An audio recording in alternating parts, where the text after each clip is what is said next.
Garhmukteshwar bridge घाट में स्वतंत्रता दिवस मनाया गया, जिसमें किसान यूनियन व गणमान्य लोगों की उपस्थिति रही। Sakhawat sahab, retired inspector RBF, योगाचार्य इंस्पेक्टर आरबीएफ कार्यालय पर गढ़मुक्तेश्वर मीरा की रेती में सुबह 10:30 बजे ध्वजारोपण कर राष्ट्रीय गान गाकर 75वां आजादी का अमृत महोत्सव मनाया। इस मौके पर एसडीएम गढ़ भी मौजूद रहे। चौधरी सखावत अली ने कहा कि आजादी का 75वां अमृत महोत्सव देश भर में बहुत धूमधाम से मनाया गया, परंतु सरकार को आजादी के अमृत महोत्सव के मौके पर किसानों के लिए गैस व डीजल पेट्रोल को सस्ता कर देना चाहिए। गैस के दाम प्रतिदिन बढ़ाए जा रहे हैं, जिसके कारण किसान अपना घर भी ठीक से नहीं चला पा रहा है। हमारा देश भारत कृषि प्रधान देश कहा जाता है, लेकिन यहाँ पर जय जवान जय किसान का नारा दिया जाता है, लेकिन नारा सिर्फ और सिर्फ नारा बनकर रह गया है। कृषि प्रधान देश में कृषि को प्रधान माने जाने जैसा कोई कार्य सरकार के द्वारा नहीं कर पाया गया है। बिजली किसानों के लिए सस्ती दरों पर होनी चाहिए। सरकार जल्द से जल्द इन सभी विषयों पर विचार कर सरकार किसानों एवं जवानों के हाथों को मजबूत करने का कार्य करे।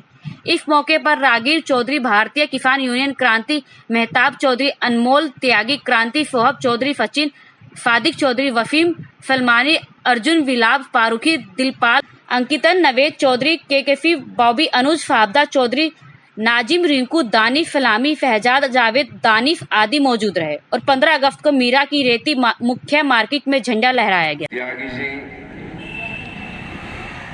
और हमारे युवा नेता किसान यूनियन से अनमोल त्यागी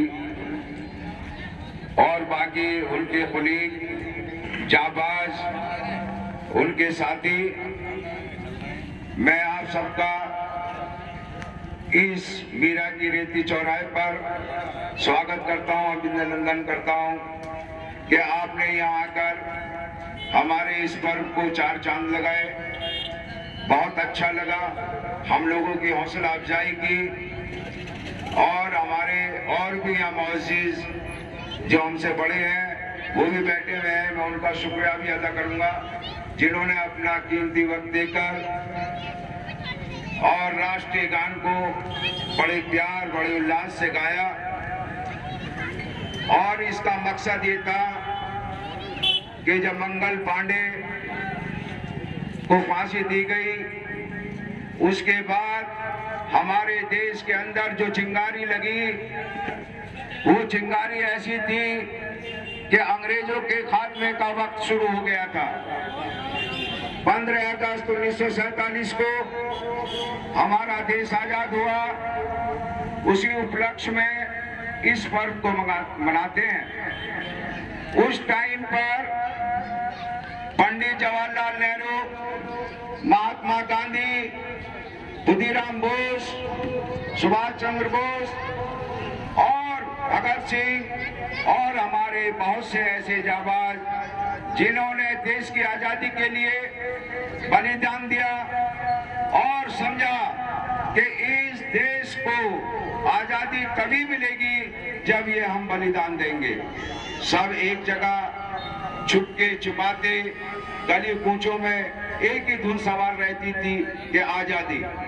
आजादी जब हमारे दिलों में आई तो आज उसका नतीजा ये है कि समय से पहले ही अंग्रेज हमारे देश से भागे, क्योंकि जब पश्चिमी देशों का ये मतलब था कि भाई वो कि भारत को हम कभी नहीं छोड़ेंगे, मगर ऐसा हो न सका कि हर कौम ने, चाहे वो हिंदू था, मुसलमान था, सिख था, ईसाई था, सब एकजुट होकर इस चीज को अपनाया कि अंग्रेजों को कैसे भगाया जाए। और वो रणनीति महात्मा गांधी जी का सत्याग्रह जो आंदोलन था, उसके अंदर बहुत बड़ी ताकत थी जिन्होंने अंग्रेजों की जड़ों को हिला दिया था।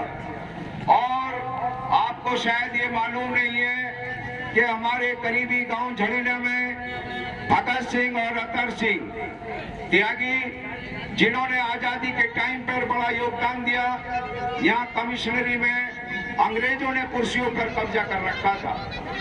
उन्हीं कुर्सियों को कब्जा करने के लिए एक तहरीक चलाई गई जिसमें यह रखा गया कि इनके ऑफिसों पर कब्जा करके हम इनको अपने कब्जे में लेंगे। और इन दोनों महान सपूतों ने यही काम किया, यहाँ की हर कौम को साथ मिलाया। और मेरठ कमिश्नरी हापुड़ तहसील हुआ करती थी, ये तहसील में बटावा था ये इलाका कमिश्नरी का, तो इन्हों को झड़ीने में कैद कर लिया गया और जेल में इनको तहसीलदार की पदवी मिली। तो आज भी कोर्ट झड़ीने में लगता था उसी टाइम पे। आज हमारे इन महान सपूतों को मैं देखता हूँ कि मेरी भी 62 साल की उम्र होने आ गई, इनका कोई नाम नहीं लेता कि भाई हमारे क्षेत्र के जो लोग थे उन्होंने भी आजादी में बढ़ चढ़ कर हिस्सा लिया था, चाहे वो किसी भी कौम का हो, हिंदू हो, मुसलमान हो, सिख, ईसाई, ये सब की एकजुटता से, एक प्यार से हमारे देश को आजादी मिली। और आज हम दो लोगों के बीच में जो ये हिंदू मुसलमान का एक फर्क पैदा होता चला जा रहा है, ये उस आजादी को एक बहुत बड़ा खतरा है। मेरी आप लोगों से गुजारिश है कि इस मतभेद को बुलाकर आज जिस तरीके से हम इस झंडे के नीचे इकट्ठा हुए हैं, हम अपने विचारों से, अपनी बातों से, अपने पहनावे और अपने रहन सहन से भी उसी तरीके से हम अपनी जिंदगी का जीवन यापन करें, ताकि एक दूसरे को फायदा पहुंचे, एक दूसरे को प्यार मिले और हमें ऐसा महसूस हो कि जो हमारे आज देखिए किसान भाइयों ने कितनी मेहनत की, आज किसान भाई अगर कुर्बानी नहीं देते तो आज हमारे किसान सड़कों पर आ जाते। जगह जगह हमारे किसानों को कुछ मिल नहीं रहा, खाद महंगा हो गया, बीज महंगा हो गया, पानी नहीं है, लाइट नहीं है, कुछ भी नहीं है। ये किसान की एकता और हम लोगों का उनका सहयोग उनको उस मुकाम पर पहुंचाया कि वो जो कानून बने थे उसमें किसानों को कामयाबी मिली। मगर ये मत समझिए उसमें आपकी भी दुआएं काम की थी, जो बच्चों ने दुआएं की, माताओं ने की, बहनों ने की, जो घर में बैठ बैठ कर वहां जाकर पहुंचाते थे। तो मेरी आप सबसे गुजारिश है कि आप सब इन मतभेदों को बुलाकर इस झंडे